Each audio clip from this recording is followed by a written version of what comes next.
Dnešným našim hosťom je Stano Bajaník a ja ho týmto pozývam tuto ku mne na stage. A Stano je šéfom marketingu, inovácií a všetkého možného v O2 Business Services, tak mám tak zatleskať. Nie, k čomu, ale nevadí. Dnes sa posaďme a teda ten program dnešný bude taký, tým, že máme iba hodinu a vlastne je to náš prvý event, takže sa učíme, tak v prvom rade nezabudnite nám potom dať feedback. Ale ten program bude asi taký, že budeme mať nejaký rozhovor so Stanom, kde som sa snažila postaviť tie otázky tak, aby nám dali čo najviac. A zároveň bude tu slajdo, takže budeme môcť budete sa môcť opýtať aj vy sami. Takže cíťme sa tu ako v komunite, ako v rodine, kľudne sa pýtajte, čokoľvek vás zaujíma. Sme tu pre vás. No takže prvá polhodina bude takýto náš spoločný rozhovor a potom v tej druhej polhodine si dáme networking a porozprávame sa, spoznáme sa a tak ďalej. Vyčistíme kávovár, je plný odpadu. Neviem, či to poznáte, ale vždy, keď som prišiel do nejakej firmy, tak vlastne akože tu si urobíš, dneska už je také, že si urobí kávu človek sám. Ja som vždy, keď prišiel k automatu, neviem, či máte niekto tú istú skúsenosť, tak vždy ten maintenance začal byť vymeniť vodu, tak to, co sa mi stalo aj teraz tu. Tak. To tak býva, no, ďakujem za odľahčenie na začiatok. Ja mám taký ako keby začiatočné predstavenie naplánované, takže poviem vám o tom, ako som Stana prvýkrát stretla. A bola to veľmi taká milá, vtipná story, kde ja som napísala nejakému známemu v O2, ktorý bol predtým CEO a vravím mu, že počuj, že fakt by som sa chcela dostať do O2, ale nikoho tam nepoznám, že nevieš mi dať intro. A on sa ma spýtal, že na koho chcem a ja, že no hlavne na niekoho inovatívneho, kto je progresívny a vie akože pretlačiť veci. Tak ma prepojil s Martinom Ďurovom, čo je aj kolega Stanov. No a na tento meeting prišiel Stano s ním a od prvého toho stretnutia ja som mala taký pocit toho vibe, že keď viete, že si s niekým fakt, že rozumiete a že viete niečo spoločne vybudovať. A to je niečo, čo som mala s tebou. Ja som tam teda sa snažila hovoriť tú našu presku. Neviem, či poznáte, čo robí Close Rocket, ale my teda máme také dva revenue streamy. Jeden je, že vytvárame marketplace, kde si viete na pár klikov objednať obchodníka kdekoľvek vo svete. A druhý je taká SaaS platforma, kde vlastne pomáhame manažovať tých obchodníkov. Čiže zbierame hlasom dáta cez AI a tak ďalej. Snažíme sa akoby manažovať celý ten workflow, aby obchodníci boli úspešní. No a to bola taká vízia, hej, že startup dneska máme 3 roky, čiže ono vlastne každý týždeň sa to mení a sa to tvorí a tak ďalej. No a začala som to tam Stanovi rozprávať, správa zľava, nejak som si to tam sama cvičila. A Stano bol taký, že a ja to vlastne úplne chápem, presne viem, čo chcete urobiť. To som od nikoho v živote nepočula, väčšinou ľudia, keď im to rozprávam tým, že je to neštrukturované, tak sa na mňa tak dívajú a dvíhajú obočia. Ja som ti skočil do reči, bol to už fakt, nemusíš ďalej rozprávať. Bol to fakt super meeting a keď som odchádzala a sme sa dohadovali na tom pilote, tak asi po 3. meetingu mi Stano hovorí, že však aj tak nevieme, čo z toho bude, ale hlavne, že ideme na tom pracovať dvaja ľudia, ktorí máme chuť a máme knowledge, takže niečo z toho musí byť a 1+1 sa musí rovnať niečo viac. Takže takto nejako pristupujeme k tomu, ako robiť inováciu a takto sa začal ten náš vzťah. My už dneska robíme z O2 Business Services vyše roka. Po 3-mesačnom pilote sme pokračovali ďalej a ja teda takýmto introm už začnem hovoriť alebo pýtať sa ťa tie otázky, aby som dala priestor tebe. Čo vidíme vo svete salesu lately, či už na LinkedInoch alebo kade tade je téma, že či AI salesáci nahradia obchodníkov a že existuje nejaký problém v tomto svete a že všetko sa to ide teda nejako meniť, tak nejak taká prvá moja otázka na teba, Stano, je, že ide sa niečo meniť, čo sa mení, čo vidíš, čo je problém? Neviem, ďakujem teda ešte, že tu môžem byť spolu s vami. Ďakujem Katke, ďakujem Close Rocketu za spoluprácu a za to, že majú so mnou teda primárne trpezlivosť pri tom, lebo som ten typ, čo každé ráno napíše ďalších 5 požiadaviek, z ktorých sú 4 nezrealizovateľné väčšinou. Ale teda, že ešte možno poviem, že predstavím sám seba, že čo ja robím. O2 je, to všetci poznáte, business divízia je vlastne divízia, ktorá sa venuje veľkým firemným klientom, korporáciám. Tak ja to tak jednoducho hovorím, že sú to firmy, že nad 100 telefónov, hej, nad 100 simiek. Dneska to už zase neplatí, to je takéto klasické ponímanie, pretože dneska ten business klient, väčšinou ide teda o to, že okrem mobilných služieb alebo nejakých pevných liniek majú kopec tých ICT služieb, my tomu tak v telku hovoríme, ktoré sa týkajú cloudu, AI, dneska rozličných ako keby sofistikovaných bez security služieb a tak ďalej. Čiže každý ten klient, ktorého máme, je relatívne veľká firma, ale veľká firma ani nie je už dneska teda počtom ľudí, ale teda počtom služieb, ktoré odoberajú, na rozdiel od bežných rezidenčných alebo malých firiem, rezidenčných klientov alebo malých firiem, tak každý náš klient je špecifický, má úplne iný setup ako keby služieb. My nepredávame minúty, nepredávame paušály, v podstate klient si nakúpi nejakú kapacitu a tu si potom manažuje medzi svojich zamestnancov, rozdeľuje či paušály, či služby, zároveň má pobočky. Naši klienti sú napríklad, ja neviem,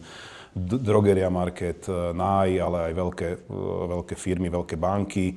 Zároveň našimi klienti sú asi 40% klientov je štátna správa, veľké inštitúcie, ktorým poskytujeme nejaké cloudové centra, na ktorým bežia nejaké aj štátne služby a tak ďalej a tak ďalej a tak ďalej. Čo ja tam robím, prečo o tom hovorím, že ja som vlastne, sedíme tu pri salese, ale ja som vlastne sa celý život venoval marketingu. V podstate ja som ako mal reklamnú agentúru, žil som v Prahe, v Bratislave. Nebola to žiadna nejaká veľká reklamná agentúra, ale boli to nejaké agentúry, ktoré vlastne robili nejaký relatívne špecifický typ služieb. Väčšinou som sa venoval celý život B2B, aj dneska tu sedíme a asi aj vy sa venujete, predpokladám, nejak ako v primárne, alebo teda aspoň niektorý B2B, keďže tá Close Rocket platforma s tými obchodníkmi je primárne ako keby koncipovaná na B2B, ale nie výlučne. A ja som sa dostal tak, že začal som robiť na nejakých projektoch pre O2, pre túto business divíziu, s ktorou poznám sa s nimi veľmi dlho, ale ja som ako nikdy nebol nikde zamestnaný v žiadnej spoločnosti a nikdy pracoval som čisto na projektoch, až sa stalo to, že som sa tam jednoducho, už nebolo možné pre nich robiť to, čo som ja chcel robiť, a k tomu sa dostanem, a to je odpoveďou na tvoju otázku, už to nebolo možné robiť externe. A ja som mal takú víziu pred 10 možno rokmi. A to na rovinu poviem, že vtedy som tak chodil, obehával tie agentúry ostatné, ktoré ja som už tú agentúru potom sa toho vzdal a začal som sa venovať len svojim vlastným projektom, kde som chcel tie agentúry, aby oni nielen robili ten marketing, ale ako tie kampane, ale oni aby zabezpečovali aj to potom, čo nasleduje potom ten sales v podstate, hej. To znamená, aby tú konverziu nejak uchopili a niečo s tým spravili. A hľadal som celý čas nejakú platformu alebo niečo, čím by sa to dalo nejakým spôsobom automatizovať možno a nejakým spôsobom hlavne orchestrovať. Ja to tak nazývam také slovo, že orchestrovať. A stále sa všetci na mňa pozerali, že to není možné. Bol som v takých firmách, to O2 je super, že dostanete sa do Microsoftu, čo je vlastne náš dodávateľ, kde sa bavíte v práve Microsofte, že chcel by som to proste nejakým spôsobom orchestrovať ako jeden flow. A oni vám povedia, no pane Bajaníku, když tohle nájdete, tak to bude super, lebo akože máme ďalších 1000 klientov, ktorí by potrebovali to isté. A jednoducho ešte pred možno 4 alebo 5 rokmi neboli technológie, automatizácia, teda ani AI ako na tej úrovni, aby sa toto dalo spraviť. No a vlastne akože toto všetko je možné od roku, myslím tak 2024 bol taký z môjho pohľadu taký technologický, taký break-even point.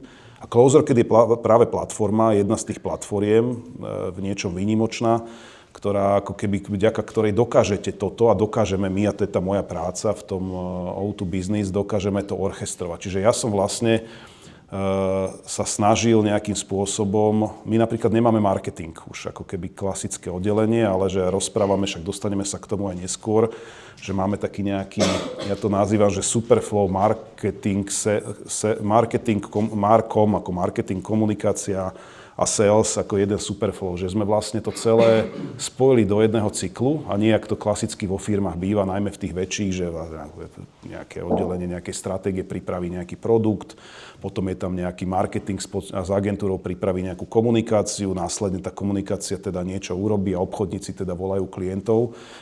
Ja som už pred tými 10 možno rokmi hľadal, že toto je neefektívne a vlastne postupne, ak sa to všetko digitalizuje a mení to nákupné správanie zákazníkov aj v B2B, tak je nutné to nejakým spôsobom nájsť na to nejaký orchestrátor a nejakú platformu, ktorá to dokáže v tom jednom flow ustražiť. Znie to strašne sofistikovane, ale v skutočnosti je to úplne jednoduché. Ide o to, že vlastne tie technológie, a všetci rozprávajú o AI v salese, ale v podstate ja by som to možno nazval v tejto fáze ešte vývojovej skôr o automatizácii procesov, a to AI vykonáva nejaké parciálne procesy. Z môjho pohľadu je to celé o tom, automatizovať to, orchestrovať to tak, aby ste vy od začiatku do konca jednak strašne skrátili ten čas potrebný na to oslovenie toho klienta, ale zároveň využili všetky tie moderné technológie a dostali sa teda k tomu klientovi nielen rýchlejšie, ale dokázali to celé manažovať od začiatku do konca či sa to týka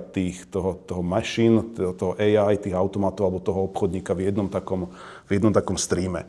Možno to znie tak, ako hovorím, veľmi príliš zložito, ale v skutočnosti vďaka Close Rocket sa nám ako keby toto nejak ako v O2 Business podarilo a výsledok je vlastne taký, že v tom salese, že my vlastne dneska nemenežujeme kampane, jak sa volá, kedy na marketingu manažovali kampane, ale ja hovorím, že manažujeme klientov. Každý klient má svoj vlastný stream kampaní, aktivít a my vlastne máme nejakých okolo medzi 2000 až 3000 klientami, firmami, preto je tam taký ten rozpal, lebo záleží od tej veľkosti, tých 2000 je tých veľkých.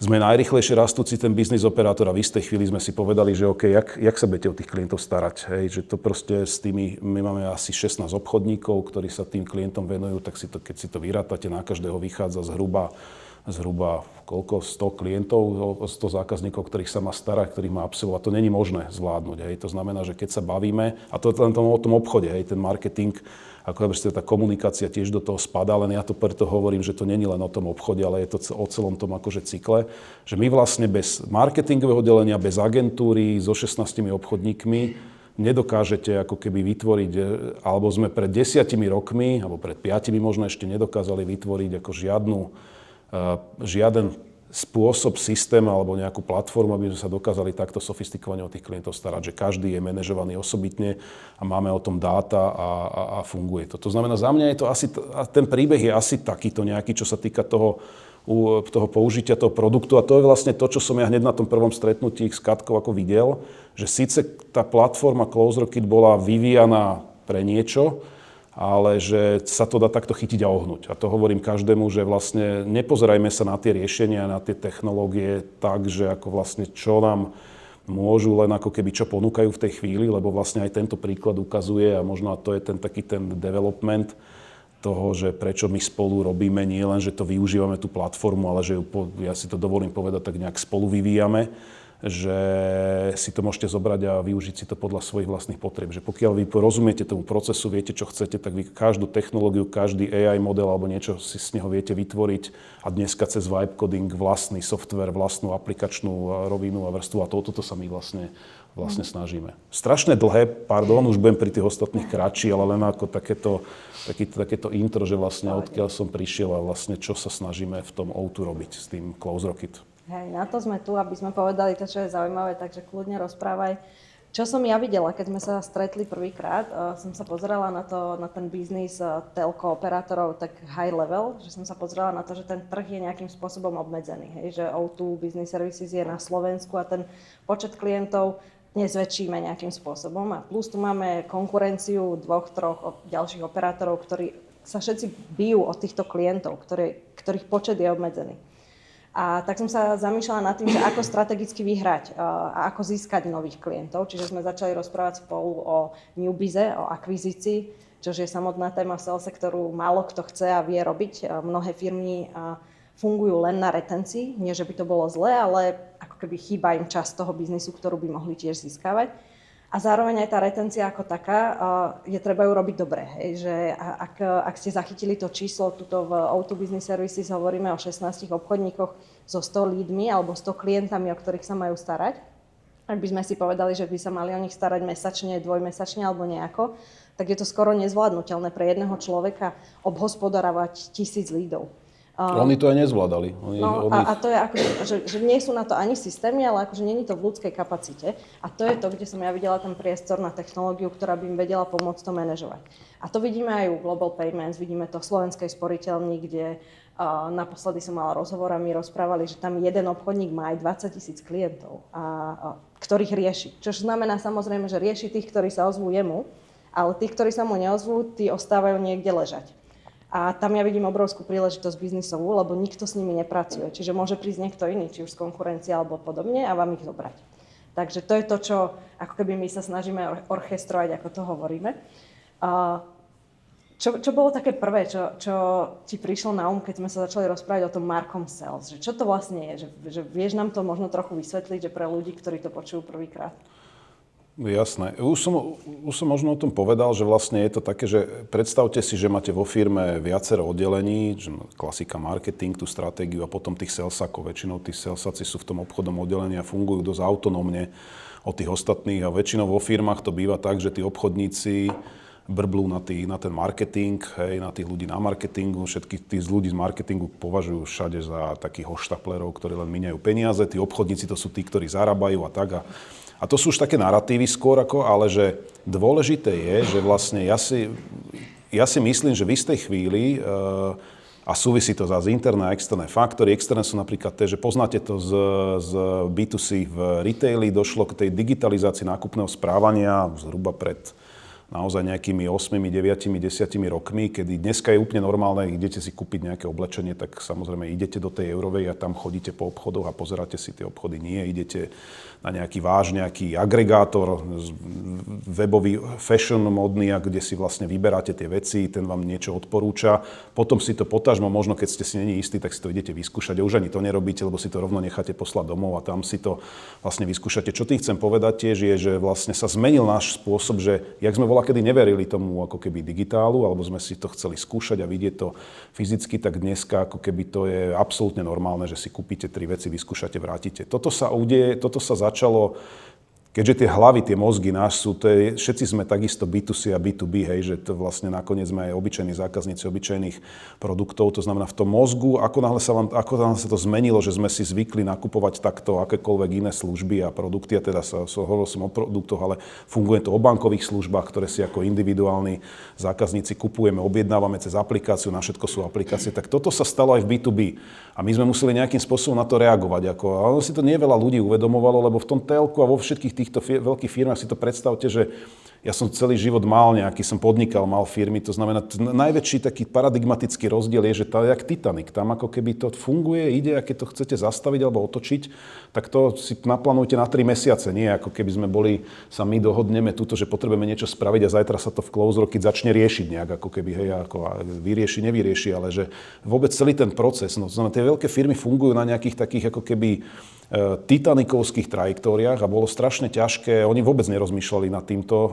Mňa považujú za inovátora, ale vlastne ja nie som ako inovátor v tom slova zmysle teraz, že by som nejak robil nejaký research alebo niečo podobné, alebo nejaký science, ale skôr v tom, že si uvedomujem, že vlastne treba niečo robiť a tlačím tých mojich kolegov na to, aby jednoducho aby sme tú firmu menili, lebo najhoršie, čo sa vám môže stať, sa ma pýtal niekto, že či mám strach z rozprávania, ako nie, hej, rozprávam rád, väčšinou ma treba skôr zastaviť, ale mám strach z toho, že jediný strach, ktorý mám, že premeškáme ten čas, teda keď sa bavím o mojej profesii, hej, teraz premeškáme ten čas v tej firme, kedy budeme môcť sa s tou technológiou hrať, ju adoptovať, pochopiť a využiť, hej, lebo ona sa tiež mení, každý rok je to úplne niečo iné, to tiež to nikdy v histórii ľudstva a technológií takto nebolo, že takto rýchlo by sa menili tie vývojové cykly.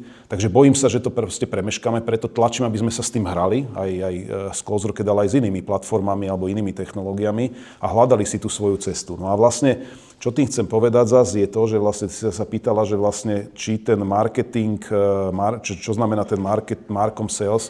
Pre mňa to znamená tú zmenu toho prístupu v tej firme, že vy sa nepozeráte na tie oddelenia, na tých obchodníkov, na tie oddelenia, ktoré si medzi sebou konkurujú, ale že chcete že tie technológie umožňujú vytvoriť ako keby, povedzme to, nejaký ten super cyklus alebo super flow. Hej? Že obchodníci sú súčasť marketingu, sú marketéri, sú zapájani do tých aktivít v rozličných fázach. Raz je to obchodník, raz je to potom to prebere nejaký automat. Čoraz viac to v budúcnosti bude tie parciálne veci vie robiť rozličné AI nástroje, či sú to LLM modely, ktoré dokážu ako keby asistovať. Cieľom je vlastne ale nie nahradiť tých obchodníkov, to sa veľakrát tak bavíme, že všetci sa toho boja aj u nás strašne. Moji kolegovia, manažment sa strašne toho bojí, že proste to AI, tomu sa nedá veriť. Sedíme tu na kave, sa o tom bavíme.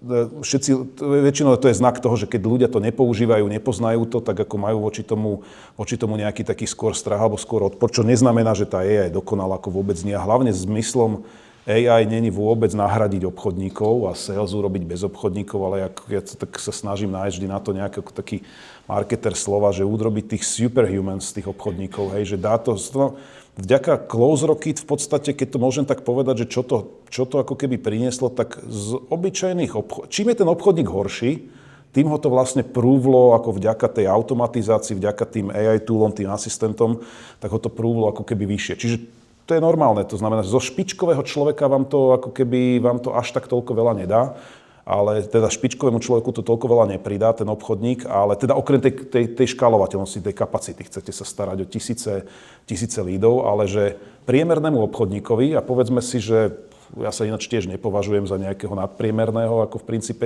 všetkým nám priemerným, keď to tak môžem povedať, nás to robí superhumans, hej, že nám to neuveriteľne zvyšuje našu kapacitu a schopnosti, ktoré robím vďaka AI, a dneska robím, v podstate to hovorím každému, že 2 práce naraz. Hej, že ako sa to dá, robiť tak, že vlastne využívate automatizáciu a AI nástroj. Čiže neviem, či som úplne odpovedal, ale my sme to teda zmenili tak, že nemáme marketingové oddelenie, robíme marketing. Hej. Nemáme obchodné oddelenie, ešte stále máme, lebo to je tak, ako v tej firme to tak musí byť, ale že v princípe robíme ten machine plus AI, hej, alebo teda machine plus, human, AI plus human, ja tomu hovorím, že vlastne my kombinujeme tých obchodníkom, dávame capabilities, ktoré by oni bez toho, ako keby bez takejto nejakej platformy nemali. To je podľa mňa ako keby taký najväčší benefit možno z pohľadu firmy.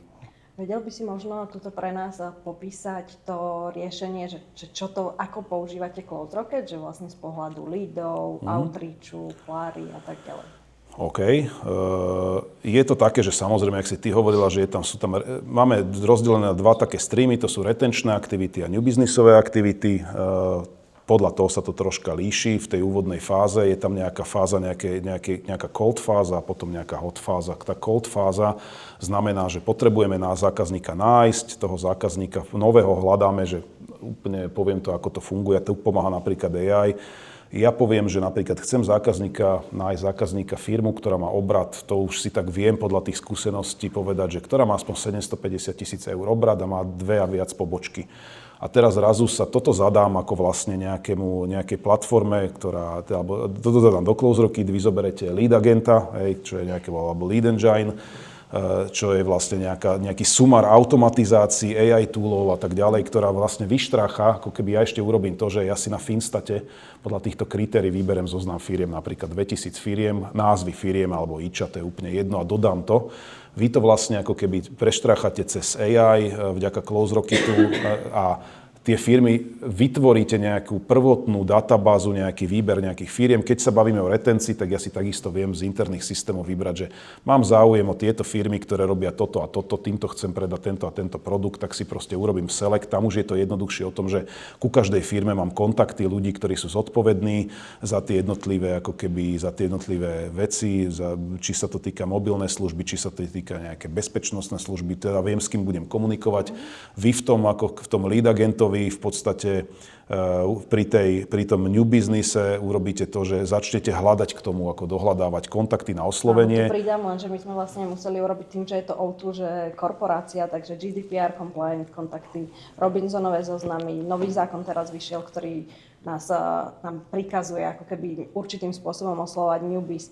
Čiže celé toto sa deje u nás. Čiže Stano zadá, akú databázu máme vytvoriť a my nielen, že všetky legal parametre splníme, ale dáme mu databázu s kontaktami ready na oslovovanie. Dneska je napríklad Close Rocket pre túto korporátnu, poviem tú sféru, lebo vy máte také, že keď ste banka alebo veľká firma, tak ste súčasťou napríklad kritickej infraštruktúry štátu a vy musíte spĺňať nejaké prísnejšie kritéria, možno ako nejaká bežná malá firma alebo menšia firma, ale samozrejme GDPR musí spĺňať každý Close Rocket, je, neviem, podľa mňa jediné riešenie momentálne, ktoré ako keby tento compliance má.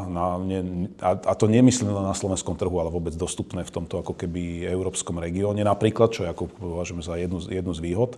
Ale teda ako keby, keď teda nájdeme tých zákazníkov, to ešte teda tie kontakty, však to by tu dievčatá vedeli rozprávať presne, ako to funguje, že to ešte není tak, že každý, lebo však vy nájdete vo verejných databázach alebo hoci kde inde väčšinou nejaké info zavínač niečo, takže vy to musíte nejakým spôsobom skorovať, nájsť tie kontakty, ktoré relatívne pri tých nových klientoch budú smerovať k tomu, že to bude nejaký ako technický riaditeľ alebo niekto, koho oslovíte, aby som neoslovil niekoho na marketingu, napríklad s tým, že mám ponuku na prejdite k nám, zmente operátora, veľká firma, urobte verejné alebo urobte tender, obstarávanie alebo niečo podobné, aby sme začali komunikovať akože s niekým relevantným a v tej chvíli, ako nájdeme toho, stále sme v tej lead, v tej cold fáze a v tej chvíli, ako nájdeme toho potenciálneho zákazníka, tak sa spúšťa taký ten, ako ja tomu nazývam tak ľudovo, že sračkomet, hej, začneme akože na ňo ako keby šíriť, ako keby urobíme sériu e-mailov, ale čo chcem zase povedať a zase, hej, že mailing, však akože OK, mailing vie urobiť každý, ale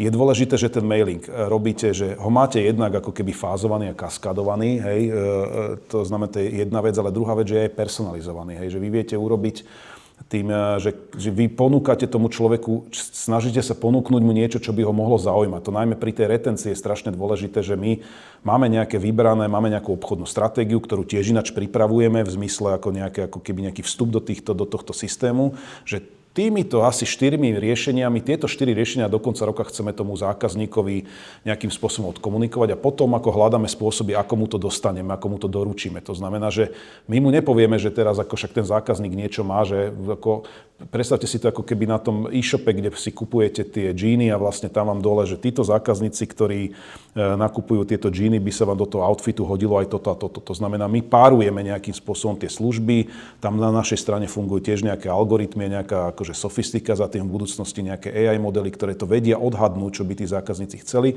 a takýmto spôsobom sa vytvárajú tie personalizované ponuky individuálne pre každého jedného zákazníka, najmä v budúcnosti, ešte dneska to je možno také ako keby grupované, ale v budúcnosti to naozaj bude 2000 zákazníkov, 2000 individuálnych kampaní, vedených ponúk. Samozrejme, čo chcem povedať, že keď sa bavíme o také veľkej firme, tak vlastne vy, či to je nový klient alebo existujúci klient, ten cyklus nákupný niekedy znamená pol roka alebo rok, to znamená, vy musíte udržiavať s ním, to nie je ako kúpiť si tenisky, že kúpi, nekúpi, idem ďalej, ale že vy vlastne, a to je tá fázovitosť, s ním udržiavate tú komunikáciu, 3 mesiace ho naťahujete, motáte, preto hovorím, že sračkomet v podstate, lebo akože dneska to máme e-mail, máme SMS-ky, budeme mať LinkedIn, ako keby direct messages a budeme mať takisto, ideme teraz rozbehnúť, aby sme mali nejaké konverzné formuláre napríklad na sociálnych sieťach ako Meta, kde neviem, tí, ktorí sa pohybujete, je to úplne bežný spôsob, ako sa v posteli dostať k tomu manažérovi, keď si otvorí ten telefón, klikne na ten Instagram, tak sa mu zobrazí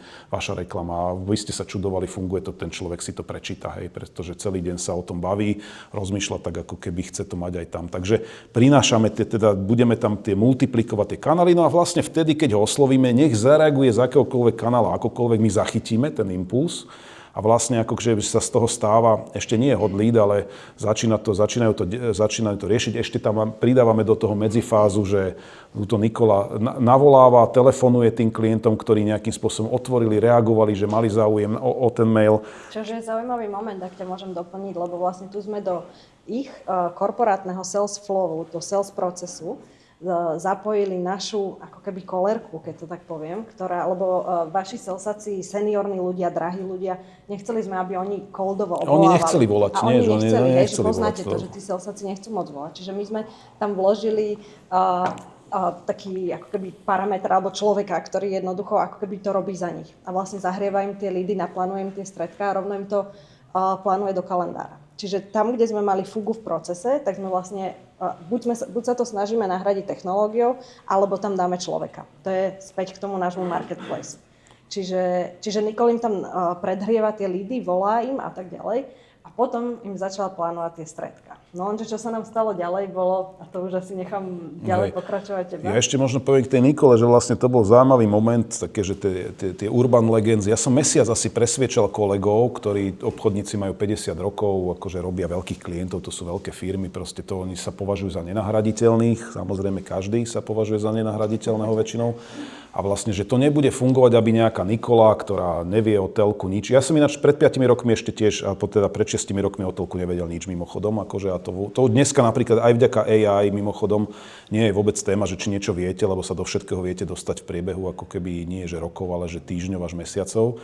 Ale teda bola téma, mesiac som presvedčil kolegov, že to bude v pohode, lebo my máme vlastné call centrum, my prevádzkujeme pre klientov call centra, tak sprocesujeme, pridáme tam call centrum a tak ja som povedal, že to je úplná hlúposť, lebo to bude zase na pol roka nejakého developmentu a prepájania nejakých procesov zbytočných, však zoberme si nejakú Nikolu, nie, to nebude fungovať a tak ďalej. A ja mám na to jeden taký tém, možno tá urban legenda.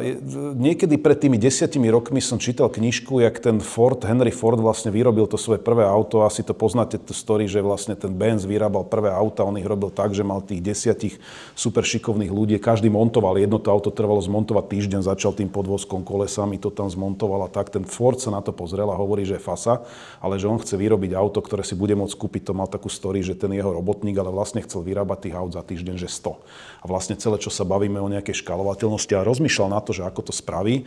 A čo vlastne on urobil, že celý ten proces tej výroby auta popísal, to, čo si hovoril, že to je nezvládnutelné robiť, ako keby to len ten odborník vie, tak to popísal. Či je to, viete, tým systémom je jedno, či je to 1 000 000 krokov, 10 miliónov krokov, 3 kroky, 100 krokov, proste to je tabulka, hej, proste, kde to je len popísané v nejakom procese. A v podstate ten Henry Ford to celé rozdelil a povedal, OK, tak kolesa bude robiť jeden, tento bude robiť podvozok a jednak, že to zrýchli a jednak zistil úplne pri tom všetkom zaujímavú vec, poznáte ten Chaplinovský, ako keby ten, jak to tak búcha na tom bežiacom páse, zistil, že vlastne tie kolesa alebo to auto vie zložiť, že na to nepotrebuje žiadneho odborníka. Zobrali ináč ženy z baní, ktoré stratili robotu, lebo vlastne už tie bane sa zatvárali a dokázal vlastne ako keby vytvoriť proces, systém, alebo akokoľvek by som to nazval, že kde ženy, ktoré v živote nevedeli nič o autách, a to nehovorím, že Nikola nevie nič o telku už dneska, alebo teda ona bola nie, ale teda že dokázali zložiť auto, ktoré bolo lacnejšie, dokázali ich vyrobiť za týždeň nie 1 alebo 10, ale 100 a jednoducho alebo 10 denne vyrábal tých aut a vlastne akože úplne zmenil celý ten narratív a poznáme to jednoducho pásová výroba, vzniklo niečo podobné. O nič iné sa nesnažíme ani my tu, ktorí obchodníci, ktorí povedali, že to není možné, aby sa to dalo nejakým spôsobom nahradiť ten obchodník, tak ja som len popísal celý ten proces, ale teda od začiatku, od toho prvotného tvorby tej propozície, toho marketingu, ja to mám celé namapované vlastne v hlave. Jediná moja výnimočnosť je asi táto.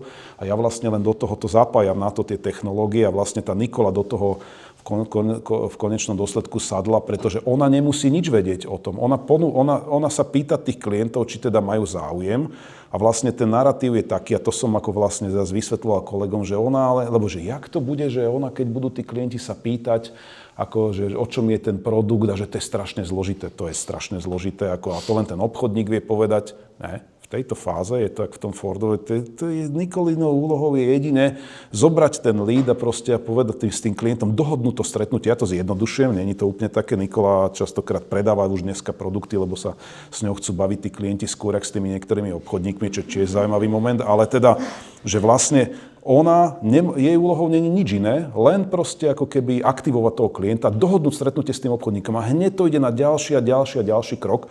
A takouto Fordovčinou vlastne sa stalo to, že my sme, a to je odpoveď, teda sa dostávam k odpovedi na tú tvoju otázku, že celú tú fázu toho úvodného, toho cold kontaktovania, vyhľadávania tých kontaktov, čo nikto nechcel robiť, proste nikto nechce telefonovať, nikto nevie, ako hľadať tie firmy, nikto nevie, s čím ich osloviť a tak ďalej, tak toto sme vlastne zautomatizovali a zobrali a dali vlastne od obchodníkov preč. Hej.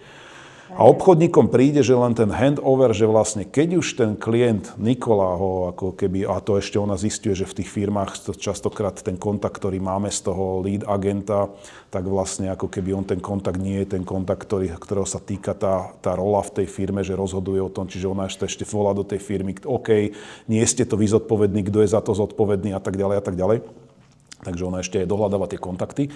A vlastne keď to teda ten klient povie, dobre, chcem sa s ním stretnúť, dohodnem stretnutie, neviem, na štvrtok o 10:00, tak to hodí obchodníkovi. Inými slovami, za tým je potom nejaké CRM a nejaká automatizácia Klára, ktorá je ako keby nejaký model, ktorý proste pracuje nad tým CRM systémom a vlastne notifikuje toho obchodníka, naháňa ho a urobí handover toho hot leadu na toho obchodníka, ktorý sa potom má o to ďalej starať. Čiže celá táto fáza toho studeného kontaktovania vlastne tu sme dali preč. Či sme firme ináč ušetrili, ako keby zase, keď sa na to pozeráte z pohľadu nejakého manažera, lebo ja zase riešim aj to, že čo nás to všetko stojí, lebo to sa bavíme o tom, že potom, že áno, že platíme za za to nejaké peniaze, či sa to oplatí. OK, koľko by stálo robiť? My dneska robíme z CloseRocket, máme nastavenú tú platformu zhruba na 20 000 lídov, 20-25 000 lídov ročne, čo znamená, že 25 000 ponúk vygeneruje ten systém samostatných, individuálnych za jeden rok.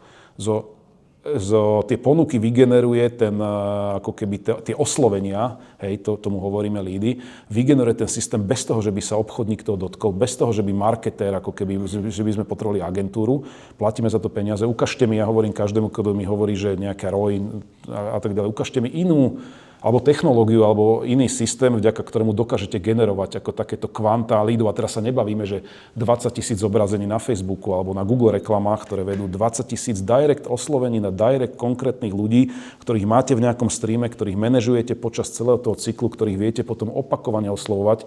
Vlastne to je to, čo tu pred 3-4 rokmi nebola platforma, alebo neboli ani riešenia, nebola ani možná orchestrácia niečoho takéhoto, aby ste dosiahli túto škálovateľnosť, pričom vieme si predstaviť, že keby sme chceli expandovať, ako keby aj ísť na nejaký ďalší trh, tak by sme vedeli mať možno kľudne 50 alebo 100, lebo tomu automatu je to jedno. V podstate, OK, boli by 2 Nikoly možno v nejakej fáze, ale že či vy pošlete 30 mailov, 300 mailov a 30 000 mailov, to je všetko škálovateľné zo dňa na deň. Vy nemusíte nič vyvíjať a nemusíte nič riešiť. A tu sa možno dostávame k tomu, že vlastne prečo vlastne CloseRocket, lebo však my máme vlastné CRM, máme vlastné automatizačné platformy, tak áno, dojdete do firmy a teraz pol roka vývoj, 100 mandejov na to, aby sa niečo urobilo, koľko peňazí. Toto je plug and play. Toto vlastne bola jedna z prvých vecí, čo som si uvedomil na tom našom stretnutí, že vlastne to vieme bez toho, že by sme niečo museli vyvíjať, že by sme vo firme museli nejak zaťažovať nejaké zdroje, vieme chytiť nejaký systém a vieme si ho ohnúť. Ak poznáte ten proces, jak ten Ford poznal ten proces, ak si to viete zmapovať, tak viete takýto tool využiť a od začiatku až po koniec ním ako manažovať a orchestrovať ten flow. No. Tak ako dalo by sa o tom rozprávať, samozrejme, akože, ako vidíte, by som o tom vedel rozprávať aj pol dňa, ale samozrejme nechcem ho zaťažovať. Ale zhruba takto, no. Toto robíme tým. Máme limitovaný čas, tak ja už budem pomaličky klózovať. Samozrejme, že potom, ako Nikol dohaduje tieto stretnutia, tak sa nastáva zaujímavý moment, na ktorý si ako na všetky momenty v tom flowe my vždycky posvietime, keď nám tie lídy začnú sa strácať. Aha, to som zabudol. A je tam vlastne ten moment, kedy tie lídy, tí obchodníci, predstavte si aj dohodnuté tou Nikou, že chcú sa stretnúť, ale oni vlastne sa im neozvú. Alebo zabudnú, alebo aj tam dokonca im to pretečie cez prsty, kvôli tomu, že ich je strašne veľa. Takže my sme tam vlastne nasadzujeme tú našu Kláru AI, ktorá hlasovým spôsobom zbiera informácie od obchodníkov a zapisuje ich automatizovane do CRM-ka a okrem toho ich vlastne pušuje. To bola ďalšia vec, ktorú niektorí manažéri od nás chceli, že ako nám viete pomôcť pušovať tých obchodníkov, aby robili viac, ale zároveň, aby to nebolo nepríjemné, direktívne, nejaké nie úplne že motivačné. Takže Klára im dneska častokrát aj napíše SMS-ku, ktorá je, že nezabudni, tuto máš zohriatý lead, ešte ho nevidíme v CRM-ku, ozvi sa mu, naplánuj si s ním stretnutie a tak ďalej. Čiže to, čo CloseRocket robí, je vlastne od začiatku až po koniec celý sales flow. My vlastne pre tých našich klientov vieme vojsť kdekoľvek, či už na začiatku toho flowu vytvárať leady, alebo zahrievať leady, zbierať dáta, kolovať, až po uzatváranie. Takže staráme sa o celý sales cyklus. Ja som strašne hrdá na to, že pre O2 môžeme robiť a že aktuálne nám beží niekoľko kampaní, že máme spoločnú ambíciu rozbehnúť viac než 20 kampaní ročne, čo je fakt, že tisícky lídov, ktoré zahrievame. No a ja ti veľmi pekne ďakujem, že si našiel čas na túto diskusiu. Ako som hovorila, že našou víziou je spájať tú komunitu a ja vidím tu známe tváre, ktoré by som si chcela najbližšie pozvať na takýto rozhovor. Takže veľmi pekne vám ďakujem, že ste tu. A samozrejme ti dám ešte posledné záverečné slovo s tým, že potom vás pozývam si dať nejakú vodu, kávu, snáď nám ten stroj pôjde. Ja myslím, že to posledné slovo by si mala mať ty asi, ale že ja teda ďakujem, že som mohol vám dneska troška porozprávať o tom, čo robíme a teda chcel by som vás aj tým, že vlastne motivovať k tomu, aby ste sa hrali s tými technológiami aj z CloseRocket potenciálne. A nebali sa toho, pretože není sa čoho bať, naopak. Je doba, že a je teda čas, kedy sa s tým musíme hrať, a vlastne, lebo sami to vyvíjame a sami to formujeme, ktorým spôsobom to ide. Ja som strašne rád, že sme dostali, teda ja osobne, ale aj tú možnosť ako formovať nejakú časť developmentu takej platformy ako Close Rocket a teda prajem vám, aby sa vám to darilo a aby ste to zužitkovali teda na ďalších a ďalších klientoch. Ďakujeme veľmi pekne a ja vás teraz pozvem, ak vám to nebude vadiť, si urobiť spoločnú fotku, ale ešte predtým by som rada uzavrela teda tým, na čo si ma pekne naviedol, že by som chcela poďakovať nášmu týmu Close Rocket, takže ak Close Rocket ľudia, prosím vás, môžete sa postaviť. Ja viem, že sa vždy hanbíte, ale bez vás by nič z tohto nebolo možné, takže veľmi pekne vám ďakujem. A teda pozývam vás sem, ak vám to nevadí, že by sme si spravili prvú spoločnú sales community fotku a tak postupne budovali tú komunitu.